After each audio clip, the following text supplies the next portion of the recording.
Deep within the confines of cyberspace, in a world dotted by ones and zeros, I found snippets of emotion grave, from plebeians and patricians, villains and heroes.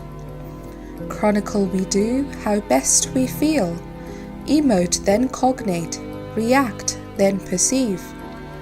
Post-factual is our world, everyone counts. There is no truth, narrative is paramount.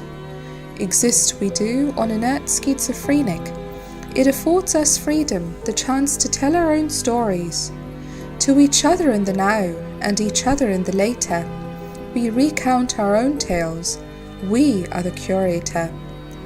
Infuse we do our objects with feeling, let the inanimate do our human storytelling. What is reality if not a fiction we weave? What is space if not a knitted allegory? In regaling our lives we do rely upon objects and things that never belie our very existence and the complex web of what makes us human, for they speak in our stead.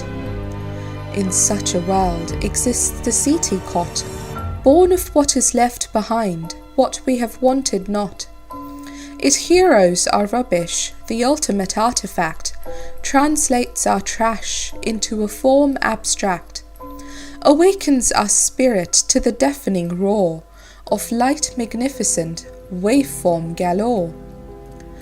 In a world wherein everyone has the agency to record life in its fervent urgency, our rubbish has a greater staying power, a stronger permanence, and a hold rather sour. At a time when each of us can define history, the artifact loses its specific mystery. No longer is record shut behind glass doors. It is his and hers, and mine and yours. The authority of the artifact lies no longer in its physical form, but in the story it tells, its ability to inform. Across time and future so distant, space ever-changing, virtual, non-extant, an intervening installation the city cot acts to evoke and provoke caution and impact. For the more we discard, the more vastly it dances, to the tune of memory of crushed circumstances, enters the object as a ghost of itself. Created by the curator, it sits on my cyber shelf. From sound it is transformed into light, behold. Cast as waves, watch it unfold, put in place and grown in irony, designed, ornamented and organized collectively, bringing together ideas and thoughts. On lanterns of magic it continually plots, the sounds of tin, glass and paper, dead basil plants torn tragically asunder. Macabre it is in its cruel beauty, to an outsider shrouded in a veil of secrecy. Thus is the city cot a slice of human life. For 2 weeks shall it record the pummeled strife of discarded tools and markers of existence, of debris and garbage, byproducts of subsistence.